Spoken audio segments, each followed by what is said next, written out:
ग्रीष्म ऋतुर टिहटिह खरारे बरफाच्छन्न अंचल बुलिबाकू काश्मीर एही जगह आसंती पर्यटक। काश्मीर पृथ्वीर सबुठारु सुंदर अंचल मध्यर गोटिए। तेबे ही काश्मीर अंचलर पहलगाम उपत्यका सबुठारु अधिक सौंदर्य भरपूर।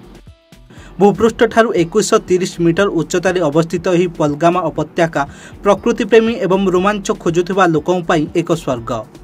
यार घन जंगल, नदी, लंबा घासभूमि एवं एठारे हेउथिबा कार्यकलाप देश एवं विदेशी पर्यटकों को आकर्षित करे। यह मध्य महान हिमालय पर्वतमालार आवासस्थल।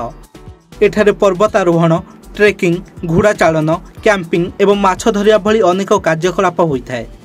पहलगामर बेसारन घाटी बहुत सुंदर। एठारे पाइन गछ एवं बरफ आच्छादित पर्वत एवं सुंदर सबुज घास देखा खूब आकर्षणीय लगे। लोक मैंने एठाकू टोलियान ह्रदर कैंपिंग करने को आसती। बैसारण घाटी बहुत सुंदर। जदि आपण सहरर भीड़ एवं कोलाहल दूर रे प्रकृतिर अनुभव करने को चाहती तेबे आपण एठाकू जाई परिबे। एही स्थान रे आपण पृथ्वीर स्वर्ग परि अनुभव करि परिबे।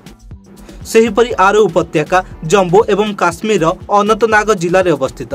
यह एक प्रसिद्ध पर्यटन स्थल। एही उपत्यका पहलगाम रु 12 किलोमीटर दूर रे अवस्थित। एठारे अनेक ह्रद, सबुज घास एवं पर्वतमान अच्छी जहाँ लोकों को आकर्षित करे। एथिसह बेताब घाटी को काश्मीर बॉलीवुड कहा जाए। एठारे फिल्म एवं धारावाहिक शूटिंग हुए।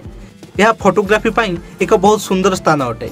बरफ आच्छादित पर्वत, घास पड़िया, जलप्रपात एवं प्राकृतिक आकर्षण व्यतीत बेताब उपत्यका देखा बहुत किछि अछि। अन्यपटे चंदनवाई प्रसिद्ध हिंदू तीर्थस्थल अमरनाथ मंदिरर आरंभ बिंदु भाव में प्रसिद्ध। यह एक पुराना एवं लोकप्रिय पर्यटन स्थली होई आसिछि। निकटरे लीडर नदी प्रवाहित हेउछि जहाँ एही स्थानर सौंदर्य को आहुरी वृद्धि करुछि। एठारे आपण काश्मीर स्थानीय खाद्यर मजा नहीं पारिबे।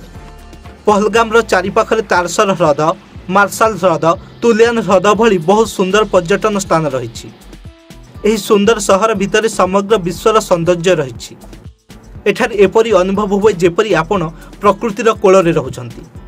खास करी ग्रीष्म ऋतुरे एही स्थान कौनसी स्वर्ग ठारू भी कम नुहे बोली कहा जाय पारे।